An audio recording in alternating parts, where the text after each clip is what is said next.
بسم اللہ الرحمن الرحیم وَأَذِنَتْ لِرَبِّهَا وَحُقَّتْ وَإِذَا الْأَرْضُ مُدَّتْ وَأَلْقَتْ مَا فِيهَا وَتَخَلَّتْ وَأَذِنَتْ لِرَبِّهَا وَحُقَّتْ يَا أَيُّهَا الْإِنسَانُ إِنَّكَ كَادِحٌ إِلَىٰ رَبِّكَ كَدْحًا فَمُلَاقِيهِ فَأَمَّا مَنْ أُوتِيَ كِتَابَهُ بِيَمِينِهِ فَسَوْفَ يُحَاسَبُ حِسَابًا يَسِيرًا وَيَنْقَلِبُ إِلَىٰ أَهْلِهِ مَسْرُورًا وَأَمَّا مَنْ أُوتِيَ كِتَابَهُ وَرَاءَ ظَهْرِهِ فَسَوْفَ يَدْعُو ثُبُورًا وَيَصْلَىٰ سَعِيرًا إِنَّهُ كَانَ فِي أَهْلِهِ مَسْرُورًا إِنَّهُ ظَنَّ أَن لَّن يَحُورَ بَلَىٰ إِنَّ رَبَّهُ كَانَ بِهِ بَصِيرًا آمنت باللہ صدق اللہ العظیم۔ محترم سامعین، رمضان المبارک کے اس بابرکت مہینے میں جس میں اللہ نے قرآن مجید جیسی عظیم کتاب ہدایت سے ہمیں سرفراز فرمایا اور قیامت تک آنے والے انسانوں کے لیے اس کتاب ہدایت کو محفوظ فرما دیا، بس ہر قسم کی تعریف اور ہر قسم کا شکر اور ہر قسم کی بندگی اسی پروردگار عالم کو زیب دیتی ہے جو سارے جہانوں کا پروردگار اور ساری مخلوقات کا خالق اور مالک۔ اللہ نے اپنے بندوں کو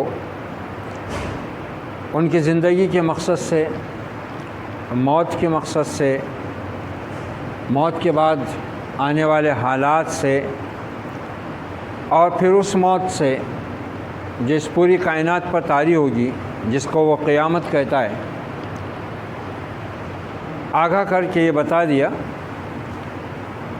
کہ مرنے کے بعد انسان کو کن معاملات سے سابقہ پیش آنے والا ہے، اور یہ وہ چیزیں ہیں جن کو انسان کا کوئی علم، کوئی مشین، کوئی ٹیکنالوجی چاہے وہ کتنی ترقی کر جائے، موت کے بعد کے حالات کو سوائے انبیاء اور وحی الہی کے ذریعے کوئی بھی بتا نہیں سکتا تھا۔ یہ اللہ نے بتایا، یہ اللہ نے سمجھایا کہ اے لوگوں، اس دنیا کے بعد ایک اور دنیا ہے، تمہاری اس مختصر زندگی کے بعد ایک اور ہمیشہ والی زندگی ہے، اور اس زندگی میں تمہاری اس زندگی کا حساب کتاب ہوگا، اور تم میں سے جس نے اس دنیا کی زندگی میں اپنے رب کی مرضی پوری کی ہوگی، وہ کل پھر آخرت میں اپنی مرضی کے مطابق چین پائے گا۔ فَهُوَ فِي عِيشَةٍ رَاضِيَةٍ، دل پسند عیش اس کے لیے جس نے اس دنیا کی 2 روز کی زندگی کو اللہ کی پسند میں ڈال دیا۔ کل جب موت کے بعد وہ اپنے رب کے حضور پیش ہوگا، اللہ اس کو اس کے دل پسند عیش میں ڈال دے گا۔ اور جس نے اس 2 روز کی زندگی میں مال و متاع سے، نفس سے، شیطان سے دھوکہ کھا کر اپنے آپ کو پھنسا لیا، الجھا لیا اور رب کو ناراض کر لیا، تو پھر کل وہ دکھ دینے والے عذاب سے دوچار ہوگا۔ یہ بات ہر نبی اپنی قوم سے کہتا رہا، ہر رسول کے ذریعے اللہ نے اسی چیز کو لوگوں کے سامنے پیش کیا۔ یہی بات آپ صلی اللہ علیہ وسلم نے اپنے بستی والوں اہل مکہ سے بھی کہی ہے۔ کچھ سن کر چل دیے، کچھ نے سن کر مذاق اڑایا، کوئی سن کر باتیں بناتا نکل گیا، اور آپ صلی اللہ علیہ وسلم اپنا فریضہ انجام دیتے رہے۔ کچھ مذاق کرتے تھے، ہنسی اڑاتے تھے، لیکن جب آپ اپنے فریضے پر کاربند رہے، آپ لوگوں کو اللہ کے عذاب سے ڈراتے رہے، اس کے انعام کی خوشخبری سناتے رہے، شرک کے انجام سے ڈراتے رہے، توحید کے انعام سے لوگوں کو بشارت دے کر اللہ کی بندگی کی طرف بلاتے رہے، تو پھر ان مشرکوں نے ان کافروں نے آپ کا راستہ روکنے کے لیے، آپ کی آواز دبانے کے لیے، قرآن مجید کی آیات سے لوگوں کو روکنے کے لیے اور ان حقیقتوں اور سچائیوں سے لوگوں کو دور رکھنے کے لیے وہ سارے ہتھ کنڈے استعمال کیے جو باطل ہر دور میں حق کے خلاف استعمال کرتا رہا، لیکن آپ اسی پر کاربند رہے، آپ پر ایمان لانے والے اس پر ثابت قدم رہے۔ ان کو آخرت کا ایسا یقین آ گیا کہ وہ اپنی آنکھوں سے گویا دوزخ اور جنت دیکھتے تھے۔ اسی وجہ سے تو اللہ پر ایمان لانے، رسول پر ایمان لانے، آخرت پر ایمان لانے کے بعد ان پر اتنے ظلم و ستم کے پہاڑ توڑے گئے، لیکن ان کے قدم ڈگمگائے نہیں۔ کیوں؟ ان کو آخرت کا یقین اچھی طرح گھر کر گیا تھا۔ آخرت کے یقین میں وہ ایسے ڈوب گئے تھے، اور آخرت میں پیش آنے والے حالات نے ان کے دلوں میں ایسا خوف بٹھا دیا تھا کہ دنیا کے یہ ظلم و مصائب، کفار مکہ کے ظلم و ستم، یہ سب ان کی نگاہ میں ہیچ بن کر رہ گئے تھے۔ اسلام کی پہلی شہید حضرت سمیہ رضی اللہ تعالیٰ عنہ نے جب ابو جہل نے برچھی مار کر شہید کیا تو مسکرانے لگی، تو ابو جہل نے کہا تو اس حال میں بھی مسکراتی ہے؟ کہا ابو جہل میں جو دیکھ رہی ہوں وہ اگر تو دیکھ لینا تو بھی یہ سب ظلم چھوڑ کر اسی راستے پر آ جائے گا اور تو بھی مسکرائے گا۔ ایک عورت میں اتنا بڑا جذبہ، اتنا حوصلہ، اتنی ثابت قدمی، کیا ہے؟ کوئی جادو ٹونا تو نہیں ہے، تاریخ کی حقیقت ہے، قرآن کی سچائی ہے۔ یہ صحابہ اکرام نے مثالیں پیش کی ہیں ہر قدم پر۔ یہ آخرت کا یقین، یہی وہ چیز ہے جو مومن کی سب سے بڑی طاقت اور قوت ہے۔ اسی کو علامہ نے کہا کہ جو ہو ذوق یقین پیدا تو کٹ جاتی ہیں زنجیریں۔ یہ جو یقین کی دولت ہے نا، یہ کوئی معمولی چیز نہیں ہے۔ ایمان جب دلوں میں گھر کرتا ہے، پھر غیب کی ان چیزوں پر انسان جب ایمان کا دعویٰ کرتا ہے اور اپنے ایمان میں مخلص ہوتا ہے تو یہ ایمان اس کو اتنا طاقتور بنا دیتا ہے جو عام انسان کے بس کی بات نہیں ہوتی، اور عام انسان اس کو سمجھ بھی نہیں پاتا۔ صحابہ اکرام کی اصل طاقت کا، ان کی عظمت کا راز یہی ہے، وہ ایمان لائے تو پھر یہ دنیا ان کی نگاہ میں ہیچ ہو گئی۔ اس دنیا کی قیمتی سے قیمتی چیز ان کے نزدیک لا یعنی اور بے معنی، بے قیمت ہو کر رہ گئی۔ اس کے بالمقابل آخرت، اور آخرت کی ہر چیز جس کے بارے میں نبی صلی اللہ علیہ وسلم نے ان کو مختلف انداز سے ابھارا اور سنوارا تھا، وہ اس کے لیے بس جیتے تھے، اسی کے لیے مرتے تھے۔ پھر دنیا ان کے سامنے کچھ نہیں رہی، دنیا کی کوئی قیمتی اور محبوب اور پیاری چیز کوئی قیمت رکھتی تھی، اور نہ دنیا کی کوئی خطرناک سے خطرناک چیز ان کے لیے خطرے کا ذریعہ تھی۔ بس آخرت ان کی نگاہوں میں اچھی طرح سما گئی تھی۔ وہ ہر وقت بس اس فکر میں رہتے تھے کہ دنیا چاہے ملے نہ ملے، دنیا کا نقصان ہو جائے، کچھ ہو، آخرت تباہ نہ ہونے پائے، آخرت محفوظ رہے۔ اس کے لیے وہ مال بھی لٹاتے چلے گئے، جان بھی لٹاتے چلے گئے، وطن چھوڑ دیا انہوں نے، کوئی چیز ان پہ بھاری نہیں پڑی۔ آج ہمارے لیے چیزیں بھاری پڑتی ہیں نا، دنیا کا نقصان، مال و جان کا نقصان ہمارے اوپر بہت شاق گزرتا ہے، بہت بھاری پڑتا ہے۔ ان پر بھاری نہیں پڑتا تھا۔ وہ تو اس کی تلاش میں رہتے تھے کہ ہم کو کب کہاں اللہ کی خوشنودی پانے کے لیے اپنی جان اور اپنی مال کو لٹانے کا موقع ملے، اور ایسا انہوں نے کیا۔ تاریخ گواہ ہے، تاریخ گواہ ہے، انہوں نے ایسا ہی کیا، اور کبھی کسی موقع پر ان کے قدم ڈگمگائے نہیں، پیچھے نہیں ہٹے ہو۔ کبھی نئے آنے والوں سے کوئی بھول چوک ہوئی بھی تو اس کو فوراً سنبھال لیا گیا، اور وہ فوراً سنبھل گئے۔ یہی تو مومن کی علامت ہوتی ہے، یہی مومن کی شان ہوتی ہے۔ انسان ہوتا ہے، وہ اس سے غلطی ہونا کوئی ناممکن نہیں ہے، غلطی ہونا ہے اس سے، چھوٹی بھی ہو سکتی ہے، بڑی بھی ہو سکتی ہے، لیکن مومن کی شان کیا ہوتی ہے کہ وہ غلطی اور گناہ پر زیادہ دیر ٹک کے نہیں رہتا، اللہ اس کو ٹکنے نہیں دیتا، اس کا ایمان اس کو فوراً اللہ اپنے رب کی طرف پلٹاتا ہے۔ کہ پروردگار یہ تو میرے سے بھول ہو گئی۔ ابھی سورہ توبہ چل رہی ہے، تراویح میں آج شروع ہوئی ہے 10ویں پارے میں، اس میں ان 3 مخلص مسلمانوں کا واقعہ اللہ نے بیان کیا ہے جو غزوہ تبوک کے موقع پر اپنی سستی کی وجہ سے، اپنے ایمان کے کھوٹ کی وجہ سے نہیں، منافق اپنے نفاق کی وجہ سے پیچھے رہے تھے، کیونکہ وہ دنیا کے دھوکے میں مبتلا تھے۔ اصل میں ہوا یوں تھا، سن 9 ہجری میں غزوہ تبوک کا مرحلہ پیش آیا۔ آپ صلی اللہ علیہ وسلم کو خبر ہوئی کہ رومی 1 لاکھ سے زائد لشکر لے کر حملہ آور ہونے والے ہیں۔ آپ صلی اللہ علیہ وسلم نے یہ خبر سنتے ہی اپنے صحابہ کو حکم دیا کہ دیکھو، قبل اس کے کہ دشمن ہماری طرف کوچ کرے، ہم آگے بڑھ کر اس پر حملہ آور ہوں گے اور جنگ کی تیاری کرو، اور دیکھو اس وقت اللہ کو تمہاری جانوں کے ساتھ تمہارے مالوں کی ضرورت ہے۔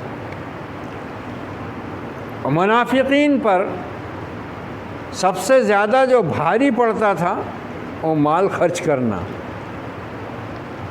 ہم میں سے اگر کسی کو یہ اللہ کی راہ میں مال خرچ کرنا بھاری پڑتا ہوا تو وہ سمجھ لے اور توبہ کر لے اللہ سے، یہ منافقوں کی نشانی ہے۔ منافقوں کی نشانی کیا ہے؟ ان کو ہر بھلی اور خیر کی بات اور خیر کا کام بھاری پڑتا اور ہر بری بات کی طرف وہ لپک کر جاتے۔ سورہ توبہ میں آیا ہے وہ، سورہ توبہ میں آگے پیچھے اللہ تعالیٰ نے دونوں کا ذکر کیا ہے کہ مومن مرد اور مومن عورتیں یہ ایک دوسرے کے ساتھی ہیں، نیکی کا حکم کرتے ہیں، برائی سے روکتے ہیں، نماز پڑھتے ہیں، زکوٰۃ دیتے ہیں، اللہ سے ڈرتے ہیں۔ منافق مرد اور منافق عورتیں یہ ایک دوسرے کے ساتھی ہیں، یہ برائی کا حکم دیتے ہیں، بھلائی سے روکتے ہیں اور اپنے ہاتھ روک کر رکھتے ہیں۔ ان کا مال کبھی بھلائی کے راستے میں، حق کے راستے میں خرچ نہیں ہوتا۔ اگر خرچ کرنا بھی پڑ جائے زبردستی مجبوری میں تو بہت دو جان پر یہ خرچ کرتے ہیں، اور وہ بھی دکھاوے کے لیے۔ یہاں 9 ہجری میں اللہ نے مدینہ منورہ کے اندر کافروں اور مسلمانوں کو چھانٹ دیا اسی کی وجہ سے۔ جیسی آپ نے حکم کیا کہ آج تمہاری جانوں کے ساتھ مالوں کی ضرورت ہے، غزوہ تبوک سن 9 ہجری، مدینہ میں کھجوروں کی فصل پک کر تیار، اب اترنا ہے اس کو، سال بھر کا معاملہ ہے، دھوپ شدت کی، موسم سخت، حالات معاشی اعتبار سے ذرا ایسے ہی چل رہے ہیں۔ اب جیسی حکم ملا، مخلص صحابہ جس کے پاس جو تھا جیسا تھا لا کر نبی صلی اللہ علیہ وسلم کی مسجد میں ڈھیر کرنے لگ گئے۔ منافق بیٹھے ایک طرف، جو مسلمان تھوڑا سا مال لاتا اس کا دیکھو یہ لے کے آیا، اس سے کیا ہونے والا ہے، خود جا رہے نہیں، لا رہے بھی نہیں، مذاق کس کا اڑا رہے؟ جو اللہ کے مخلص ہیں، نبی کے فرما بردار ہیں، اطاعت گزار ہیں اور حکم سنتے ہی تعمیل کر رہے ہیں، جو جس کے بس میں وہ لے کر آ رہا ہے۔ کوئی زیادہ لے کر آ رہا تو کہہ رہے دکھاوا کر رہا، بڑا پن بتا رہا، بہت ہے اس کے پاس، خود بیٹھے ہوئے ہیں ادھر ادھر چاروں طرف گھیرا لگا کے۔ یہ منافقوں کی پہچان ہے، وہ فتنے پھیلانے کے سوا کچھ نہیں کرتے، خود بھی نہیں کرتے نیکی کا کام، دوسروں کو کرنے بھی نہیں دیتے، ان کو اس میں ہی مزہ آتا ہے۔ اللہ کی پناہ مانگنی چاہیے اس سے، اس لیے دعا سکھائی گئی ہے، دعا کرو کہ اللہم طہر قلبی من النفاق وعملی من الریا ولسانی من الکذب وعینی من الخیانہ فإنک تعلم خائنۃ العین وما تخفی الصدور۔ اے اللہ میرے دل کو پاک کر دے نفاق سے، میری زبان کو جھوٹ سے، میری آنکھوں کو خیانت سے، اور میرے عمل کو ریاکاری سے، کیونکہ تو ہر خیانت کو، ہر بات کو پوری طرح جانتا ہے، دلوں کے راز سے آگاہ ہے۔ دعا سکھائی گئی، نفاق سے اللہ کی پناہ مانگو، بہت بدترین بیماری ہے۔ کورونا ہو جائے آدمی کو، کینسر ہو جائے، موت ہو جائے گی، زیادہ سے زیادہ کچھ نہیں ہوگا، مگر نفاق کی بیماری لگ گئی تو جہنم کے سب سے نچلے طبقے کے سوا کوئی انجام نہیں۔ اللہ ہم سب کی اس سے حفاظت فرما۔ یہ منافق مذاق اڑا رہے بیٹھ کے، جو مسلمان تھوڑا سا مال لاتا اس کا مذاق اڑاتے، یہ دیکھو یہ لے کے آیا ہے، کیا ہونے والا ہے اس سے؟ اور جو زیادہ لاتا تو کہتے ریاکاری کر رہا، دکھاوا کر رہا، بڑاپن بتا رہا ہے، مالداری بتا رہا، خود کچھ بھی نہیں کر رہے، بیٹھے ہوئے سن کے حکم۔ اب اس کے بعد جب مسلمانوں نے مال لا کر جمع کر دیا، لشکر کی تیاری کا وقت آیا تو یہ منافق آئے، یا رسول اللہ، اللہ کی قسم ہم ضرور چلتے، مگر آپ تو جانتے ہیں کہ ہمارے گھر جو ہیں کھلے پڑے ہیں، بھی عورتیں بچے ہیں، گھر میں کوئی ہے نہیں، اور فصل پک کر تیار ہے، اگر یہ ہاتھ کو نہیں آئے تو سال بھر کے لیے مسئلہ ہو جائے گا، یہ بچے ویسے بھی خطرے میں رہیں گے۔ پھر آپ صلی اللہ علیہ وسلم چونکہ بہت خلیق تھے، نرم دل تھے، کمال کی بات ہے، دیکھو اللہ تعالیٰ نے قرآن مجید میں مسلمانوں کو بار بار کیا کہا معلوم ہے؟ نرم رویہ اختیار کرو، صبر کا رویہ اختیار کرو، معاف کر لو، معاف کرنے کو اللہ پسند کرتا ہے۔ اور نبی کو کیا ہو رہا معلوم ہے؟ یا ایھا النبی جاہد الکفار واغلظ علیہم، اے نبی ارے ذرا سختی کر، کیا شان محمد الرسول اللہ صلی اللہ علیہ وسلم کی، یعنی عام انسانوں سے کہا جا رہا ہے نرمی برتو، اور نبی کو حکم دیا جا رہا ہے نرمی نہیں سختی برتو تم۔ اتنا رحیم ہے وہ نبی، رؤوف ہے، رحیم ہے مومنین کے اوپر، منافقین کے ساتھ بھی وہی نرم رویہ ہے۔ آپ ان کی قسموں پر اعتبار کر کے، حالانکہ جانتے ہیں آپ، لیکن آپ کہہ رہے ہیں ٹھیک ہے ٹھیک ہے تم نہیں آ سکتے، مت آؤ، جاؤ جاؤ۔ اب یہ قافلہ نکلا، دھوپ سخت، ابھی منافقین جھوٹی قسمیں کھا کھا کے اپنی جان اور مال بچا کے خوش، اور اپنی پیٹھ تھپ تھپا رہے۔ بیوقوفوں کو جان دو، ہم تو عقل مند لوگ ہیں، آج بھی منافقوں کا یہی حال ہے، وہ سمجھتے کہ مال کھپا کے، مال چرا کے اور دین سے رائے فرار اختیار کر کے انہوں نے کچھ کارنامہ انجام دیا، مگر حقیقت میں وہ اپنی تباہی کا سامان کر رہے ہیں۔ تو یہ منافق خوش ہو رہے اور پھر اپنے ساتھ دوسروں کو بہکاتے، کہاں مصیبت کو دعوت دے رہے، دیکھ رہی کیسی دھوپ ہے، فصل پک کے تیار ہے، سال بھر کا مسئلہ ہے، پریشانی میں گر جائیں گے، فقر و فاقہ کرنا پڑے گا۔ اور ہم نے تو سنا کہ وہ رومیوں نے بہت بڑی فوج تیار کری، اب کتنا راستہ دشوار گزارے۔ جواب کیا دیا گیا؟ قل نار جہنم اشد حرا، کہہ دو اے پیغمبر ان منافقوں سے کہ یہ جو تم سختی دیکھ رہے ہو نا دھوپ کی اور حالات کی، تو یاد رکھو کہ وہ جہنم اس سے کہیں زیادہ تیز اور گرم ہے۔ اور اس کے بعد ہوا یہ کہ لشکر کوچ کر گیا، کچھ مخلص مسلمان بہت غریب آ کر رو رہے ہیں، یا رسول اللہ ہمارے پاس تو دینے کو مال کیا، آپ کے ساتھ چلنے کے لیے سواری بھی نہیں ہے، کیا کریں ہم؟ اور اللہ کے رسول کہہ رہے ہیں اللہ انتظام کرے گا۔ یہ مخلص مسلمانوں کا رویہ تھا، کچھ نہیں تھا ان کے پاس، مال نہیں، کچھ نہیں، اور وہ تڑپ کر رو رہے ہیں کہ اللہ کے رسول اللہ چاہتا ہے جان اور مال سے ہم اس کی راہ میں جہاد کریں، آپ نے ہم کو حکم دیا ہے، ہمارے پاس تو کچھ نہیں ہے اللہ کے رسول، کیا کریں؟ اور اللہ کے رسول تسلی دیتے اللہ انتظام فرمائے گا۔ لشکر نکل گیا، کسی نے خبر دی یا رسول اللہ کوئی آ رہا ہے، آپ نے کہا وہ ابو ذر ہوگا، یہ ابو ذر غفاری تھے، سواری نہیں تھی، کچھ نہیں، جو کچھ بھی سامان کر سکتے تھے تھیلے میں بھر کے پیٹھ پہ ڈال کے پیدل ہی چل دیے۔ آپ صلی اللہ علیہ وسلم نے دیکھے بغیر کہا یہ ابو ذر ہوگا، اللہ اس پر رحم کرے، یہ ایک امت کی حیثیت سے اٹھایا جائے گا۔ مخلص مسلمان ایسے ہوتے ہیں، منافق ہمیشہ اللہ کے حکم سے بچنے کی تدبیر کرتا، ہر مومن ہمیشہ اللہ کو خوش کرنے کے راستے میں اپنے آپ کو آگے پیش کرتا۔ منافق ہمیشہ برائی کے لیے اپنی جان اور مال لگاتا خوش دلی سے، اور نیکی کے راستے سے خود رکتا، دوسروں کو بھی روکتا۔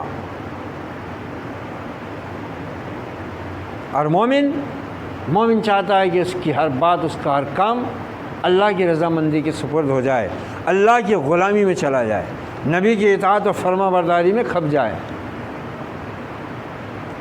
ایسے میں پیچھے 3 مسلمان بھی تھوڑا سا تساہل کا، کمزوری کا شکار ہو گئے۔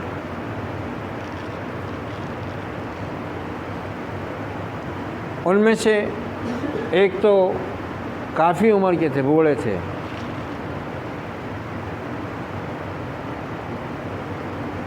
وہ پیچھے رہ گئے بیچارے۔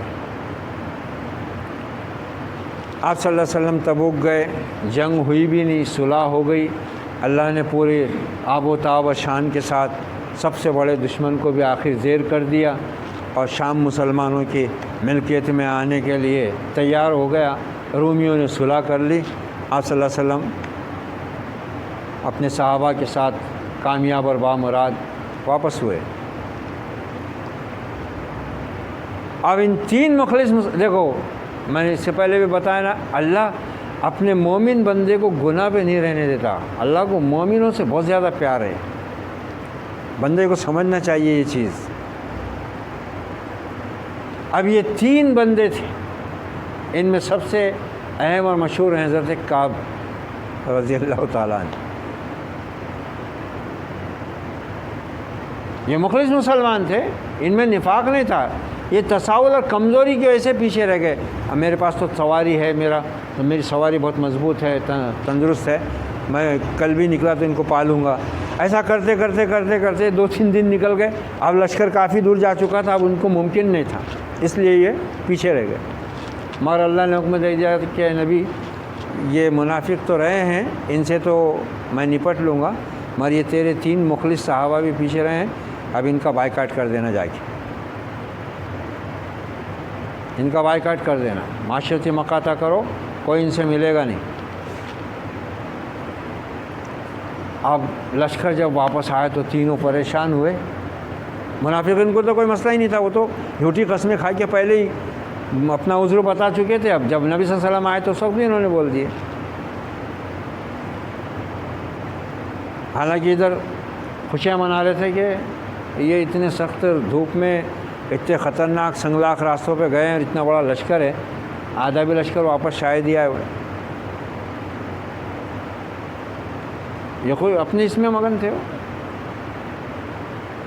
اگر یہ تینوں مسلمان یہ پچھتاوے میں آئے تاکہ اللہ کے رسول سے معافی مانگیں، اپنے رب سے معافی مانگے کہ بھئی ہم سے تساہل ہو گیا، ہم غفلت کی وجہ سے رہ گئے۔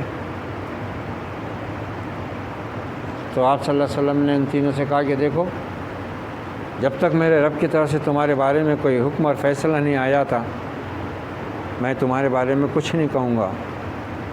اور لوگوں سے کہا آپ نے کہ کوئی مسلمان ان تینوں سے نہ ملے گا، نہ ان کو سلام کرے گا، نہ ان کے سلام کا جواب دے گا۔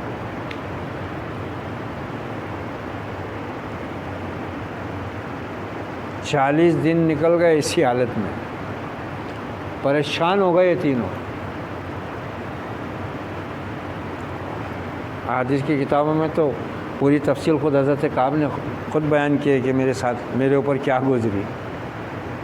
40ویں دن تو قاصد حکم لے کے پہنچا تینوں کے پاس کہ تم تینوں کی بیویوں کو بھی تم سے علیحدہ رہنے کا حکم دیا گیا ہے۔ ہیلو، کوئی مسلمان نہ ان سے ملتا، نہ ان کو دیکھتا، نہ ان کے سلام کا جواب دیتا، نہ خود سلام کرتا۔ حضرت کعب خود کہتے ہیں کہ میں جب مسجد نبی میں آتا تو میں بڑی حسرت سے اللہ کے نبی کو دیکھتا کہ آپ میری طرف دیکھیں گے تو میں آپ کو سلام کروں گا، یا آپ میری طرف دیکھیں گے تو مجھ کو تھوڑا کچھ تسلی ملے گی، لیکن میں دیکھتا کہ آپ میری طرف دیکھنا ہی نہیں چاہتے، میں نظریں جھکائے بیٹھا رہتا، تو مجھے محسوس ہوتا کہ شاید نبی اب میری طرف دیکھ رہے ہیں، لیکن میں جیسی چہرہ اٹھا کر آپ کو دیکھتا تو آپ دوسری طرف چہرہ پھیر لیتے۔ کا 40واں دن تھا اور ہم کو حکم پہنچا کہ ہم سے ہماری بیویاں بھی الگ رہیں، علیحدہ رہیں۔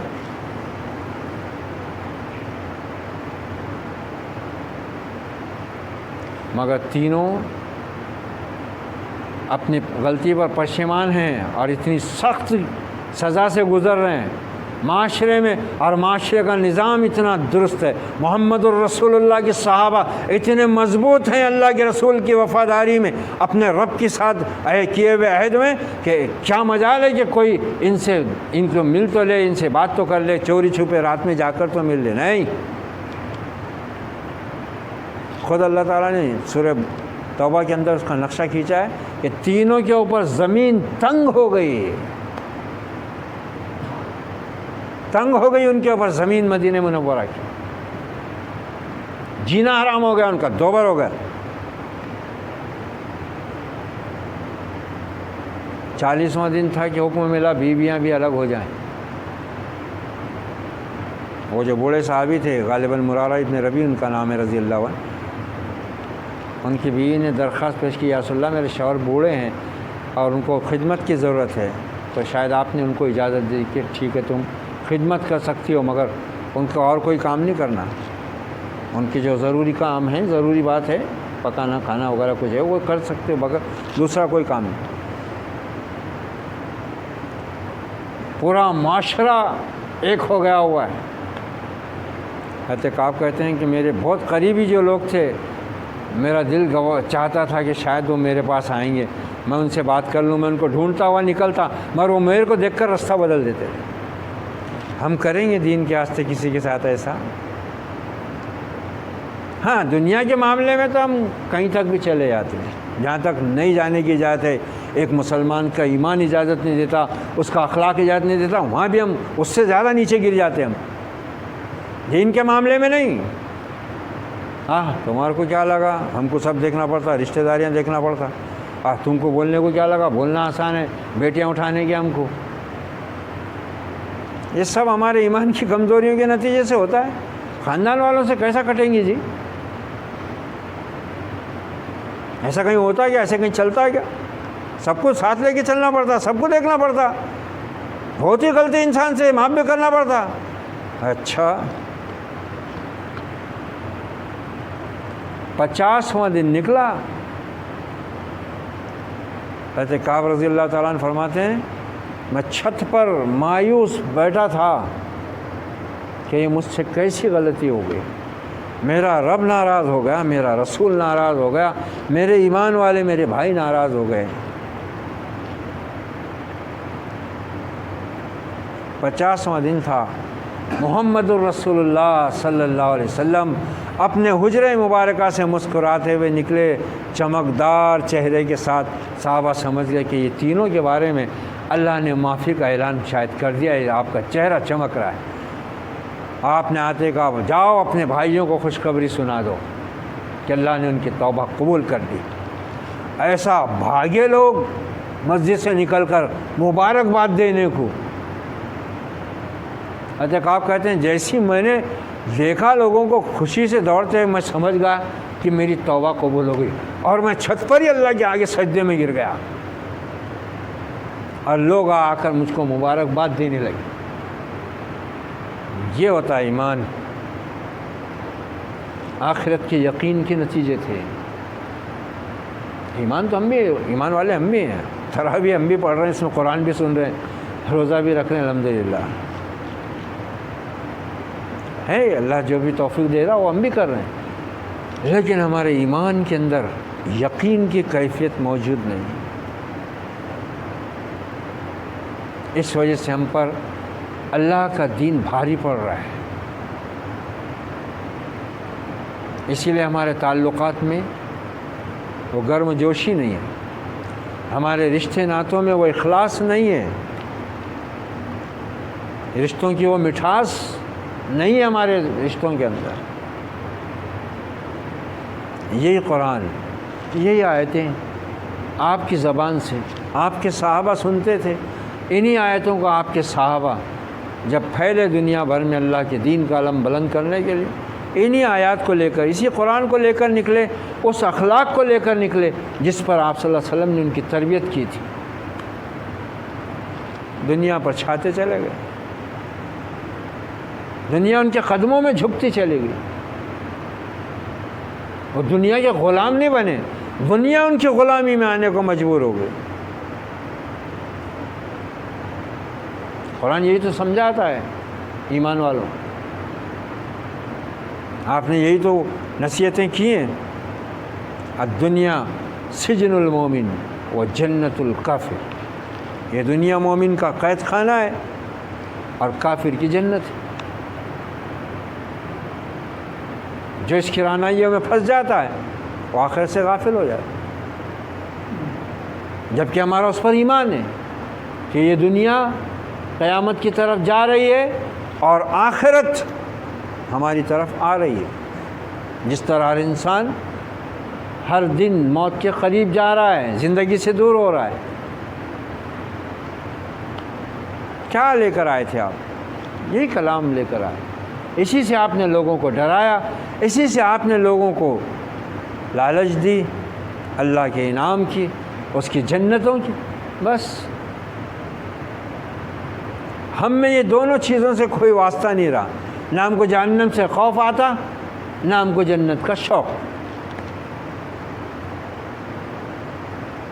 سن لیتے ہم، سنا لیتے ہم، ہمارے دل نہیں دہلتے۔ وہ روایت تو میں نے تو پڑھی نہیں، ایک عالم کی زبانی سنی میں نے کہ عید سے پہلے 6 چیزیں پڑھنے کا آپ نے حکم دیا کہ یہ 6 چیزیں پڑھ لو، اس سے تمہارے اندر اللہ کا خوف پیدا ہو۔ سورہ حدید جو 27ویں پارے میں، سورہ الحدید، سورہ حشر کا آخری رکوع، آیت الکرسی، سورہ اخلاص، سورۃ التکویر اذا الشمس کورت، سورہ انشقاق اذا السماء انشقت، جس کے ابھی ہم نے کچھ آیتیں پڑھی ہیں جس پر ابھی ہم گفتگو ہوگی۔ یہ 6 چیزیں پڑھ لو تو اس کے ذریعے سے تمہارے اندر اللہ کا خوف پیدا ہوگا۔ حالانکہ پورا قرآن ہی ان سب چیزوں سے بھرا ہوا ہے، لیکن اس کے علاوہ بھی آپ نے کچھ خاص صورتوں کو کچھ خاص موقعوں پر پڑھنے کا حکم دیا اور اس کی تاثیر بتلائی ہے۔ اور اس کے بارے میں یہ جو 2 صورتیں ہیں، سورہ انشقاق، سورہ تکویر، اس کے بارے میں تو آپ ارشاد فرماتے ہیں کہ جس کو قیامت دیکھنی ہو وہ ان 2 صورتوں کی تلاوت کرے، کیونکہ اس میں قیامت کا نقشہ کھینچا گیا ہے۔ اذا السماء انشقت، جب آسمان پھٹ جائے گا۔ یہی جملے سن کے ان کے دل پھٹتے تھے، ان کے پیروں کے نیچے ان کو زمین ہلتی ہوئی محسوس ہوتی تھی، قیامت کے جھٹکے وہ محسوس کرتے تھے ان آیات کو پڑھ کر اور سن کر۔ اذا السماء انشقت، جب آسمان پھٹ جائے، وَأَذِنَتْ لِرَبِّهَا وَحُقَّتْ، اور اس کے لیے تو یہی حق ہے نا کہ وہ اپنے رب کا حکم مانے، وہ انکار نہ تھوڑی کرے گا، نہ اس کو انکار کرنے کی طاقت ہے، اس کو اس کا رب حکم دے گا، جس نے اس کو بغیر ستون کے تھاما ہوا ہے، الحی القیوم نے، وہ حکم دے گا پھٹ جا، فکان طبابا، پھٹ کے دروازے ہو جائے گا۔ یہی اس کے لیے زیبا ہے، یہی اس کی شان کے مطابق ہے، یہی اس کی غلامی کا طریقہ ہے کہ وہ اپنے رب کے حکم پر عمل کرے۔ وَإِذَا الْأَرْضُ مُدَّتْ، اور جب زمین یہ پھیلا دی جائے گی، وَأَلْقَتْ مَا فِيهَا وَتَخَلَّتْ، اور اندر اس کے جو کچھ ہے وہ اگل دے گی، باہر پھینک دے گی، یعنی مردے۔ فَإِذَا نُفِخَ فِي الصُّورِ فَتَأْتُونَ أَفْوَاجًا، جب پھونک ماری جائے گی تم فوج در فوج نکل کر قبروں سے کھڑے ہو جاؤ گے۔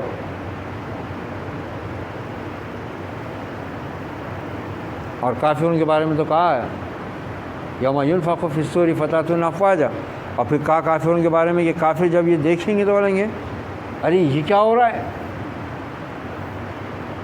بلکہ انسان کہے گا یقول الانسان یومئذ این المفر، اس دن انسان جائے پناہ ڈھونڈے گا، بھاگنے کی جگہ ڈھونڈے گا، ملنے والی نہیں۔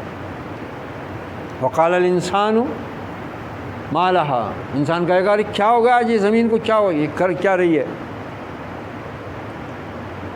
من بعثنا من مرقدنا ھذا، ارے ہماری خبروں سے کس نے اٹھا کھڑا کر دیا ہم کو؟ نکل کر کھڑے ہو جائیں گے۔ وَإِذَا الْأَرْضُ مُدَّتْ، زمین پھیلا دی جائے گی، وَأَلْقَتْ مَا فِيهَا تَخَلَّتْ، اور اپنے اندر جو کچھ بھی ہو نکال باہر کرے گی، اور وَأَذِنَتْ لِرَبِّهَا وَحُقَّتْ، جس طرح آسمان کے لیے یہ حق ہے سزاوار ہے کہ وہ اپنے رب کا حکم مانے، اس طرح زمین کا بھی یہ حق ہے اور اسی کے لیے یہ سزاوار ہے کہ وہ اپنے رب کا حکم مانے۔ اب یہ دو باتیں پیش کی گئی قیامت کے منظر کے طور پر، آسمان پھٹے گا، زمین اپنے اندر کے سارے خزانے، سارے احوال باہر کر دے گی، بلکہ بولے گی جو سورہ زلزال میں وضاحت ہوئی ہے، اذا زلزلت الارض زلزالها واخرجت الارض اثقالها وقال الانسان ما لها يومئذ تحدث اخبارها بان ربك اوحى لها، جب زمین ہلا ماری جائے گی پورے جھٹکوں کے ساتھ، پوری شدت کے ساتھ، اور جب زمین اپنے بوجھ نکال باہر کرے گی، اور انسان کہے گا اس دن کہ کیا ہو گیا اس زمین کو، اور یہ زمین اس دن اپنے احوال بیان کرے گی، جو کچھ انسانوں نے اس کے اوپر کیا ہے وہ بیان کرے گی، کیونکہ اس کے رب نے اس کو یہی حکم دیا ہوگا۔ اسی لیے نماز کو جگہ بدل کر پڑھنے کا حکم ہے، اس میں یہ بھی ایک حکمت ہے کہ زیادہ سے زیادہ اللہ کی یہ زمین کل ہمارے بارے میں گواہی دے کہ اے رب تیرے بندے نے مجھ پر تیرے لیے سجدہ کیا تھا، تیری پاکی بیان کی تھی، تیری تسبیح بیان کی تھی۔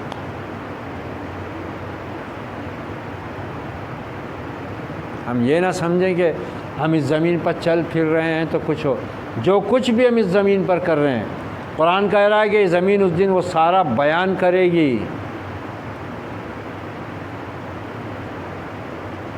یہی خوف صحابہ اکرام کی رگ رگ میں بیٹھ گیا تھا کہ ہم اللہ کی نگاہ سے کہیں بھی چھپے ہوئے نہیں ہیں، اور ہم جہاں کہیں بھی کوئی بھی کام کر رہے ہیں، یہ زمین بھی ہمارا پورا ریکارڈ یہ کر رہی ہے، اور بیان کرنے والی کل اللہ اس کو حکم دے گا، چل شروع ہو جا، بندوں نے میرے تیرے اوپر کیا کیا کارنامے انجام دیے۔ اور زمین تو زمین، قرآن تو یہاں تک بتا رہا ہے کہ کچھ ہیکڑ ایسے بھی ہوں گے قیامت کے دن جو انکار کریں گے اللہ کے سامنے، وہاں پر بھی وکالت چلائیں گے، اپنی لیڈرشپ چمکانے کی کوشش کریں گے اور انکار کر دیں گے اعمال نامے کا، ہم نے یہ کیے ہی نہیں، یہ غلط لکھا ہوا ہے۔ تو اللہ کہے گا ٹھیک ہے، الیوم نختم علی افواہہم، ان کے منہوں پہ سل مارو، زبانیں بند کرو ان کی۔ فرشتے منہ کو سل کر دیں گے، پھر اللہ حکم دے گا ان کے ہاتھوں کو، وَتُكَلِّمُنَا أَيْدِيهِمْ، چلو بولو انہوں نے تم سے کیا کیا کام لیا، ہاتھ بولنا شروع، آدمی سن رہا اس کا ہاتھ بول رہا اس کے خلاف، وَتُكَلِّمُنَا أَيْدِيهِمْ وَتَشْهَدُ أَرْجُلُهُمْ، پاؤں کو حکم ملے گا چلو چلو یہ تم اس کو کہاں کہاں لے کر گئے تھے بیان کرو، پاؤں بولنا شروع کر دے گا۔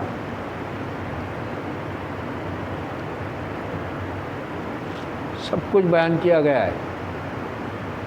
اب ہمارے سینے میں دل اگر مردہ ہو گئے ہوں، سخت ہو گئے ہوں تو یہ اور بات ہے، ورنہ لرزہ دینے کے لیے تو کافی ہے یہ بات ہے۔ اللہ تو کہتا ہے کہ انسان یہ سمجھتا ہے کہ ہم اس کو دوبارہ زندہ نہیں کر سکتے، ہم تو اس کی پور پور کو دوبارہ بنانے پر پوری قدرت رکھتے ہیں۔ اس کے بعد پوچھا جائے گا کیا کہتے ہو، یہ تمہارے ہاتھ پاؤں گواہی دے رہے ہیں، اب کیا انسان کے پاس عذر باقی رہے گا بولو؟ اللہ اس دن کی ذلت و رسوائی اور اس دن کی اس دردناک کیفیت سے ہماری حفاظت فرمائے۔ اللہ نے اس کے پہلے انسان کو چونکایا، یا ایھا الانسان انک کادح الی ربک کدحا فملاقیہ، اے انسان تو چاہے نہ چاہے تو روز اپنے رب کی طرف بڑھ رہا ہے، روز ہر 24 گھنٹے ہماری زندگی کو کم اور موت کو ہم سے قریب کر رہے ہیں، اور ہم احمقوں، بیوقوفوں، جاہلوں، گمراہوں کی طرح اپنی اولاد کا اور اپنا سالگرہ، جنم دن منا رہے ہیں۔ قرآن ہمیں ڈرا رہا ہے، قرآن ہمیں جگا رہا ہے، چونکا رہا ہے کہ 1 سال پورا ہوا، تمہاری جنم تاریخ آئی تو اپنا احتساب کرو، تم 1 سال زندگی سے دور اور موت سے قریب ہو گئے، اب رب کی طرف جا رہے ہیں۔ اور یہ غبارے پھوڑ رہا ہے، ریکارڈنگ بجا رہا ہے، کھانے پکا رہا ہے، کیک کاٹ رہا ہے اور کھلا رہا ہے یہودیوں نصرانیوں کی طرح۔ اس کو ہوش ہی نہیں ہے کہ یہ مسلمان ہیں۔ اس کو تو یہ سوچنا تھا کہ میری زندگی کا اب 1 سال اور کم ہو گیا، میں 1 سال اور اللہ کے قریب ہو گیا، دنیا سے دور ہو گیا، آخرت سے نزدیک ہو گیا۔ احساس ہی نہیں، بلکہ خوشی منا رہا ہے۔ کتنا بے فکر، کتنا بے فکر ہو گیا، جنم دن منا رہا ہے، سالگرہ، برتھ ڈے۔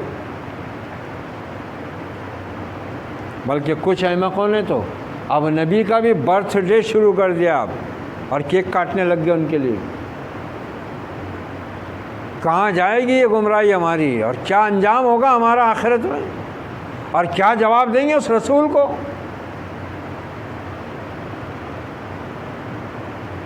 اپنی سرمستیوں میں مست ہیں،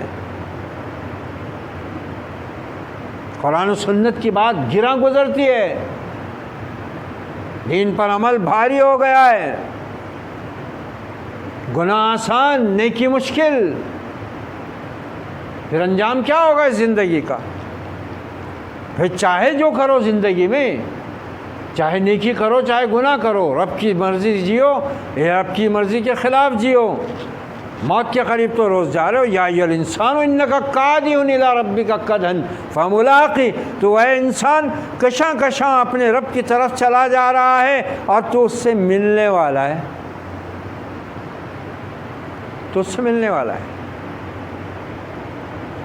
اب اس کے بعد دیکھو کیسا انداز ہے کہ رب سے ملنے کے بعد کیا ہونے والا ہے۔ فَأَمَّا مَنْ أُوتِيَ كِتَابَهُ بِيَمِينِهِ فَسَوْفَ يُحَاسَبُ حِسَابًا يَسِيرًا، تو پھر جس کے سیدھے ہاتھ میں نامہ اعمال رکھا گیا اس سے حساب آسان ہوگا۔ ام المومنین عائشہ صدیقہ کی روایت ہے، فرماتی ہیں کہ میں نے نبی صلی اللہ علیہ وسلم کو اکثر نمازوں میں یہ دعا کرتے سنا، اللہم حاسبنی حسابا یسیرا، تو میں نے پوچھا یا رسول اللہ یہ آسان حساب کا مطلب کیا ہوتا ہے، حساب یسیر کیا ہے؟ کہا یا عائشہ حساب یسیر یہ ہے کہ کل جب اللہ تعالیٰ کے سامنے پیشی ہو تو اللہ بندے کے اعمال نامے پر ایک سرسری سی نظر ڈال کر اس کو نکال دے، اس کا حساب نہ لے۔ یہ آسان حساب ہے۔ وَمَن نُوقِشَ الْحِسَابُ يَوْمَئِذٍ یا عائشہ ہلکا، اور عائشہ اس دن جس سے حساب میں باریکی ہو گئی، اس دن جس سے حساب لے لیا اللہ نے، وہ ہلاک ہو گیا۔ اس لیے میں اپنے رب سے دعا مانگتا ہوں، اے میرے رب میرا حساب آسان کر۔ یہ کون دعا مانگ رہا ہے؟ محمد الرسول اللہ صلی اللہ علیہ وسلم، جو پہلے ہی گناہوں سے پاک ہیں، لواء الحمد جن کے لیے آخرت میں رکھا ہوا ہے، مقام محمود کے جو مالک ہیں، وہ دعا مانگ رہے ہیں۔ پھر ہمارا کیا؟ ہمارا کیا؟ ہم ڈرتے ہیں اس حساب سے، دعا مانگتے ہیں اپنے رب سے کہ اللہ ہمارا حساب آسان فرما، ہوش ہی نہیں ہم کو ہوش نہیں ہے، غفلت میں ڈوبے ہیں۔ فَأَمَّا مَنْ أُوتِيَ كِتَابَهُ بِيَمِينِهِ، جس کے سیدھے ہاتھ میں اس کا اعمال نامہ آیا، فَسَوْفَ يُحَاسَبُ حِسَابًا يَسِيرًا، اس کا حساب آسان ہوگا، وَيَنْقَلِبُ إِلَىٰ أَهْلِهِ مَسْرُورًا، اور وہ خوش نصیب انسان کل قیامت کے دن اس آسان حساب کے بدلے جنت میں اپنے اہل و عیال کی طرف، اپنے گھر والوں کی طرف پلٹے گا۔ یہ کامیاب ہے۔ اب ہم پلٹ رہے ہیں ادھر، وَأَمَّا مَنْ أُوتِيَ كِتَابَهُ وَرَاءَ ظَهْرِهِ، اور جس کا اعمال نامہ اس کے پیٹھ پیچھے سے اس کے بائیں ہاتھ میں دیا گیا تو کیا ہوگا؟ فَسَوْفَ يَدْعُو ثُبُورًا، وہ اپنی ہلاکت کو، اپنی موت کو پکارے گا، کیا کاش مجھ کو موت آ جائے۔ اور یصلیٰ سعیرا، حالانکہ وہاں تو موت کو خود موت آ چکی ہوگی، وہ بھڑکتی ہوئی آگ میں جا گرے گا، موت کو پکارے گا، ارے باپ یہ وہ کیا بدبختی ہے، یہ کون سے دن یہ آ گیا یہ، اور میں کیا کر کے آیا دنیا میں، یہ میرے بائیں ہاتھ میں نامہ اعمال آیا، جہنم میرے سامنے رکھی گئی ہے اور اب میں اسی میں دھوکا جانے والا ہوں، کاش مجھے موت آ جائے۔ اور وہاں تو موت ہی کو موت آ چکی ہوگی۔ اور یہ کیوں ہوا؟ انہو کان فی اہلہ مسرورا، یہ دنیا میں اپنے گھر والوں میں مگن تھا، خوش، کما رہا تھا، کھا رہا تھا، کھلا رہا تھا، مکان بنا رہا تھا، بس خواہشیں پوری کرنے میں لگا ہوا تھا۔ جب آتا تھا تو گھر والے بھی خوش ہوتے تھے، دبئی گیا، کویت گیا، بحرین گیا، مسقط گیا، دمام گیا، عمان گیا، وہاں سے بھیجا ریال پہ ریال، دینار پہ دینار ہے، پیسہ کمایا خوب، یہاں پلاٹنگ خریدے، کمپلیکس بنا لیے، جائیدادیں ہو گئی، خاندان میں سب سے بڑا ہو گیا، دھوم سے شادیاں ہوئے، ولیمے ہوئے، دنیا دیکھتے رہ گئی، گاؤں والے انگلیوں میں اپنی دانتوں میں انگلیاں دباتے رہ گئے، سب رشک سے دیکھ رہے، مگر اس چکر میں نہ آخرت کی پرواہ کیا، نہ دین کی پرواہ کیا، نہ دین پر چلنے کی خود کوشش کیا، نہ اپنے اہل و عیال کو چلایا۔ ارے ایسے ایسے اس ملک کے ہمارے اور اس خطے کے ایسے ایسے نوجوان پڑے ہوئے ہیں، 35 سال عمر ہو رہی، 40 سال عمر ہو رہی، مگر ابھی نکاح نہیں ہوا ہے، وہاں خالی کما رہا، 4 لوگوں کے ساتھ وہ مٹی کے کچے مکانوں میں کیسے بھی زندگی گزار رہے، ایسے پرانے قالین بچھے ہوئے 10 15 سال پرانے، ان کے نیچے پورے کھٹمل اور پورے کاکروچ بھرے ہوئے پڑے ہوئے ہیں، اور یہاں بہن اور بہن بھائی موج اڑا رہے، مکان بنا رہے، اپنے بیٹیوں کو بڑے کالجوں میں پڑھا رہے، انگلش میڈیم سے پڑھا رہے، بھاری فیسیں دے رہے اور ان کی بھاری شادیاں کر رہے، اور اس کو بول رہے بیوقوف کو کہ تو شادی کر لے، نہیں بولے ابھی بہن کی شادیاں کرنا ہے، بولے بہن کے بچے پڑھ رہے، بہن کے بچوں کا، یہ تباہ ہو رہے ہیں۔ یہ ہیں وہ لوگ جن کے بارے میں اللہ کے نبی نے فرمایا سب سے بڑے نادان، احمق، جاہل وہ ہیں جو دوسروں کی دنیا بنانے کے لیے اپنی آخرت کو برباد کرتے ہیں، جبکہ اللہ کے نبی کا حکم ہے لڑکا ہو یا لڑکی بالغ ہونے کے بعد بلا وجہ نکاح سے رکنا نہیں۔ اور یہاں بھی ہیں ایسے موجود ہیں لوگ، اور ان کے جاہل ماں باپ بھی، جو بیٹوں کا نکاح اسی لیے نہیں کر رہے کہ ابھی بیٹیوں کو اٹھانا ہے۔ اگر کوئی لڑکا کر لے پورے خاندان میں نفرت کی نگاہ سے دیکھے جاتا، پھر اس سے دشمنی ہو جاتی، ماں باپ کو بھی، بہن بھائیوں کو بھی، پورے خاندان کو بھی، سنا نہیں بولے۔ اور جو بیچارہ اپنے آپ کو مٹا دینا، پھر وہ بولتا ہے ہاں نہیں بہت فرما بردار ہے۔ یہ فرما برداری ہے، رسول کے حکموں کو ٹھکرا رہا۔ رسول کہہ رہے ہیں کہ زیادہ دیر کنوارے مت رہو، نہ رکھو۔ 30 سال کے، 35 سال کے ہونے کو آ گئے، لڑکیاں ہو رہی ہیں 30 سال کی، کیوں نہیں کر رہے شادی؟ ڈاکٹری کر رہی ہے، ابھی پڑھ رہی، بولے MSc ہوئی ابھی، پڑھانے کا بولے آگے، جتنی زیادہ بڑی ڈگری رہیں گی اتنے بڑے گھر سے رشتہ آئیں گا۔ اور یہ بھی ادھر ڈپلوما ہولڈر، ڈگری ہولڈر ہے، ان کے ہولڈر میں یہودیوں اور انگریزوں کا بلب تو بیٹھتا، مصطفیٰ صلی اللہ علیہ وسلم کا چراغ نہیں آتا ان کے ہولڈر میں، ان کے ہولڈر میں انگریزوں کا بلب بھی آئے گا۔ یہ ہے صورت حال معاشرے کی۔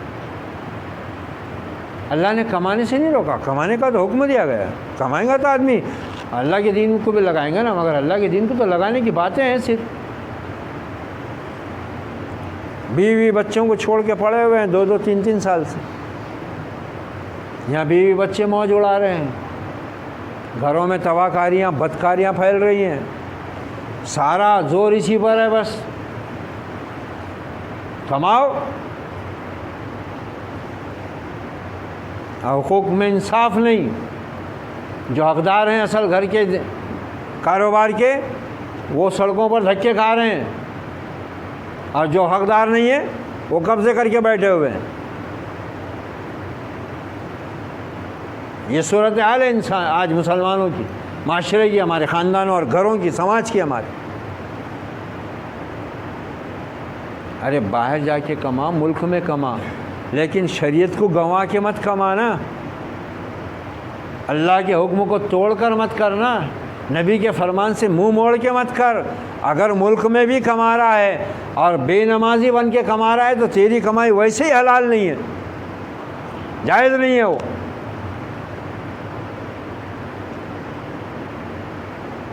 جو کمائی انسان کو اللہ کی یاد سے غافل کر رہی ہے وہ اسلامی نقطہ نظر سے آدمی کے لیے جائز نہیں ہوتی۔ اور کمائی نہیں، ہر وہ بات، ہر وہ کام، ہر وہ چیز جس کی وجہ سے انسان نماز سے غفلت برت رہا ہے، اپنی دینی ذمہ داریوں سے غفلت برت رہا ہے، وہ ساری چیزیں اس کے لیے ناجائز ہیں۔ کمانے سے نہیں روکا، ملک میں کماؤ، باہر جا کے کماؤ، کوئی عرض نہیں ہے، کوئی منائی نہیں ہے، لیکن دین کو پامال کر کے نہیں، شریعت کو پامال کر کے نہیں، اللہ کی عبادت سے منہ موڑ کے نہیں، نبی کی شریعت سے پیٹھ پھیر کے نہیں۔ کماؤ، لاکھ پتی بنو، کروڑ پتی بنو، ارب پتی بنو، رکاوٹ نہیں ہے کوئی۔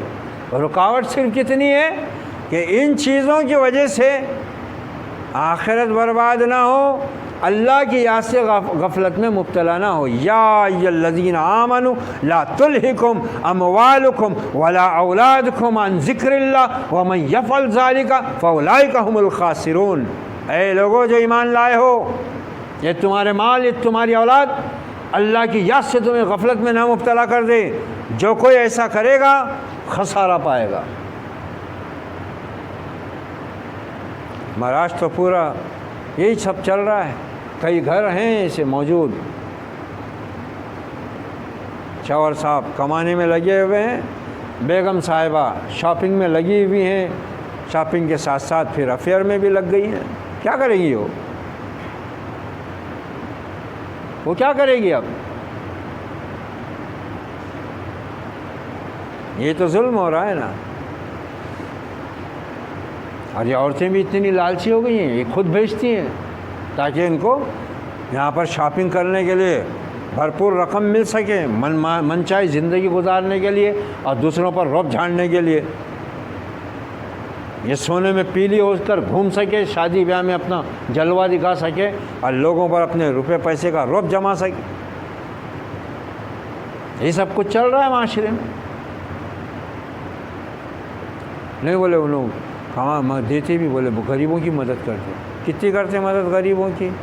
اللہ کے دین میں کتنا دیتے؟ حساب کر کے دیکھ لو، کتنا دیتے دیکھو۔ اور شریعت کے خلاف جو کام ہے اس میں کتنا روپیہ خرچ ہوتا ہے ان کا، کتنا خرچ کرتے۔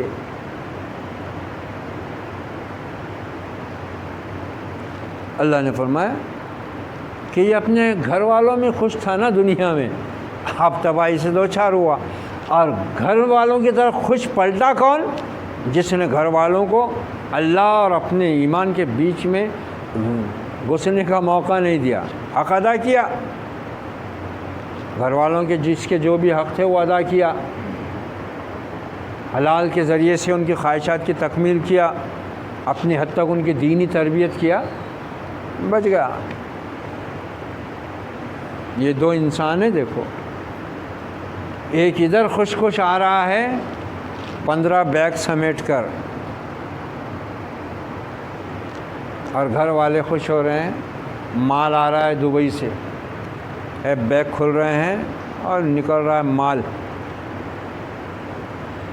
خوش۔ نہ وہ آ کے یہ پوچھ رہا گھر میں بیوی کو کہ میری غیر موجودگی میں اپنی عصمت اور عفت کی حفاظت کی کہ نہیں، میرے بچوں کو دینی تعلیم تربیت کا انتظام کی کہ نہیں۔ نہ بیوی پوچھ رہی کہ دیکھو تم باہر تھے، تم کو کھانے پینے کی تکلیف ہوئی ہوں گی مگر نمازیں وغیرہ تو پڑھتے رہنا، اس کا ذکر ہی نہیں کرتا کوئی، اس کا کیا ذکر کرنے کا ہے جی؟ اب پھر یہ مال یہ فتنے میں ڈال رہا ہے، اور پھر دلوں میں دراڑیں بھی پیدا ہو رہی ہیں۔ تو بہن منہ پھلا کے بیٹھی ہوئی ہے، میرے واسطے اتنا ہی لائے، اندر ایک چھوٹا بیگ گیا تھا، اس میں کیا کیا تھا بتایا نہیں. یہ لو، یہ دنیا کے کتے ہیں، ان کا تو پیٹ جتنے بھی بیگ بھرو گے بھرنے کا نہیں ہے. یہ پیٹ بہت خطرناک ہے. رشتوں میں دراڑیں، خاندان تباہ، دین برباد. اس سے بڑا خسارہ اور کوئی ہے؟ کماؤ، کوئی حرج نہیں. صحابہ اکرام بھی کروڑ پتی تھے، ارب پتی بھی تھے، مگر مال کا فتنہ ان کو ہٹا نہیں سکا، ان کو غافل نہیں کر سکا. وہ تو ڈرتے رہے اللہ سے. حکمرانی کی انہوں نے، حکمرانی میں بھی وہ ڈرتے رہے اور مال جمع نہیں ہونے دیا. سلمان فارسی رضی اللہ عنہ حق کی تلاش میں 14 برس کی عمر سے نکلے تھے. ایران کے بہت بڑے بت کدے کے مجوسی پنڈت کے بیٹے تھے. بہت بڑا مذہبی عہدہ ملا ہوا تھا، مگر فطرت سلیم پائی تھی.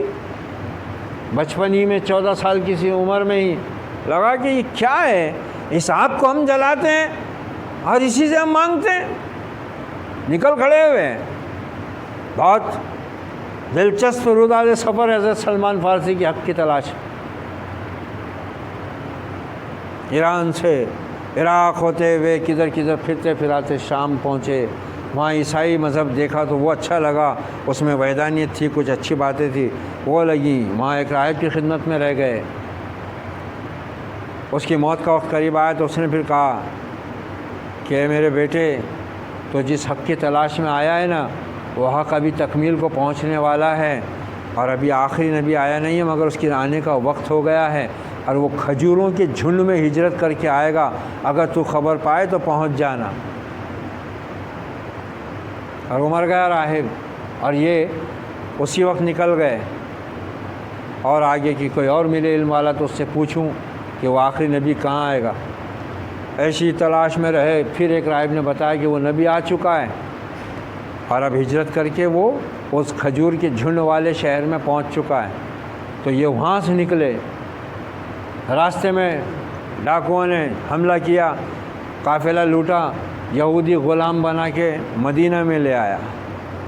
وہاں معلوم ہوا حضرت سلمان فارسی کو کہ یہاں ہی ہے وہ نبی جس کی تلاش میں میں بھٹکتا پھر رہا ہوں. اور اس یہودی کو آپ صلی اللہ علیہ وسلم نے حضرت سلمان کو غلامی سے چھڑانے کے لیے اتنا سونا دیا جتنے کا وہ مطالبہ کر رہا تھا. اور پھر یہ سلمان الفارسی رضی اللہ عنہ نبی کی غلامی میں آ پڑے. ہومس کے گورنر بنائے گئے. جب موت کا وقت قریب آیا، رونے لگے تو لوگوں نے کہا ہے اے امیر، اے صحابی رسول، اللہ آپ سے خوش، رسول آپ سے خوش.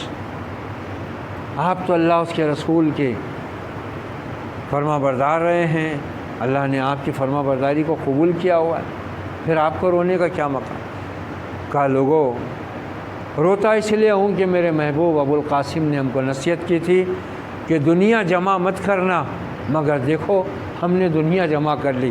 لوگوں نے، وہ گورنر تھے ہومس کے، صوبہ ہومس کے گورنر تھے، لوگوں نے جس کمرے میں وہ رہتے تھے جھوپڑی نما، اس میں نگاہ ڈالی تو کیا تھا وہاں کہ ایک چارپائی پڑی تھی جس پر ایک خالی سا کپڑا پڑا تھا، ایک تکیہ، ایک طرف ایک گھڑا پانی کا رکھا ہوا تھا، 2-3 مٹی کے برتن تھے اور کچھ ضرورت کی چھوٹی موٹی 2-4 چیزیں تھیں.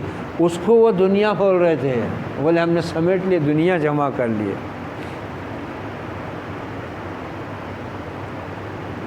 یہاں ہمارا تو ختم ہی نہیں ہو رہا.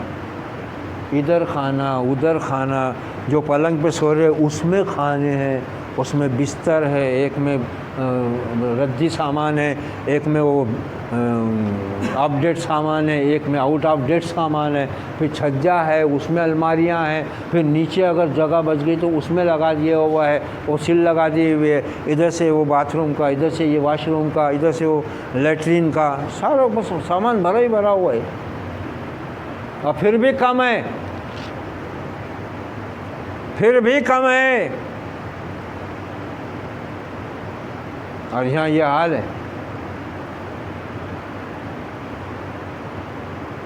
غزوہ خندق جہاں ہوئی تھی، مسجد خندق بنی ہوئی ہے، وہیں پر لائن سے 3-4 مسجدیں ادھر اور 1-2 مسجدیں ادھر، 7 مسجدیں تھیں وہ، مسجد عمر، مسجد علی، مسجد سلمان فارسی، مسجد فتح۔ آج بھی حضرت سلمان فارسی کی وہ مسجد ان کے نام سے جو بنی ہوئی ہے، لاک لگی ہوئی ہے، دیواریں بوسیدہ ہو گئی، بس اسی حال میں ہے جس حال میں وہ لوگ دنیا سے گئے تھے۔ آج ہمارے گھر عالی شان ہو گئے، اے سی والے ہو گئے، ہماری مسجدیں بھی ایئر کنڈیشن ہو گئی ہیں، ہم وہ نہیں رہے، ہم وہ نہیں رہے۔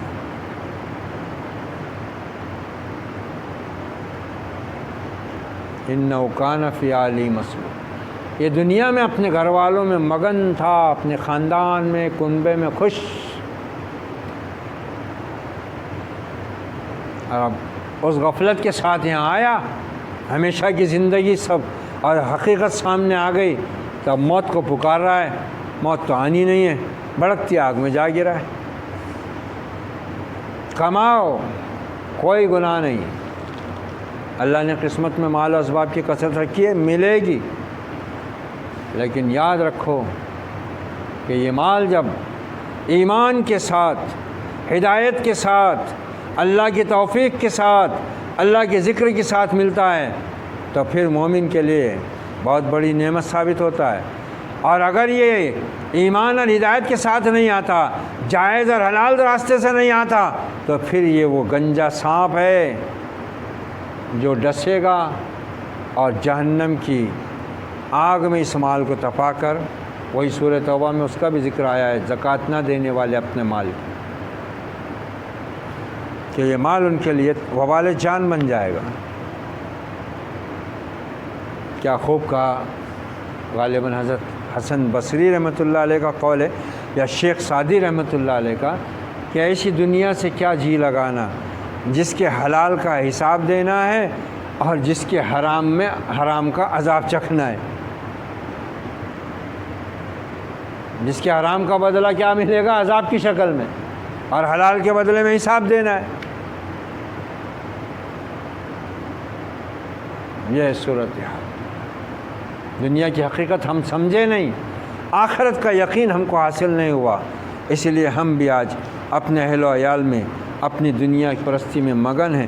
انہ ظن ان لن یحور، اس نے تو یہ شاید خیال کر لیا تھا، گمان کیا تھا کہ اس کو اپنے رب کی طرف تو پلٹنا ہے نہیں، بلا ان ربہ کان بہ بصیرا، کیوں نہیں، بے شک اس کا رب تو اس پر نگاہ جمائے ہوئے تھا، اس کی پوری نگرانی کر رہا تھا نا۔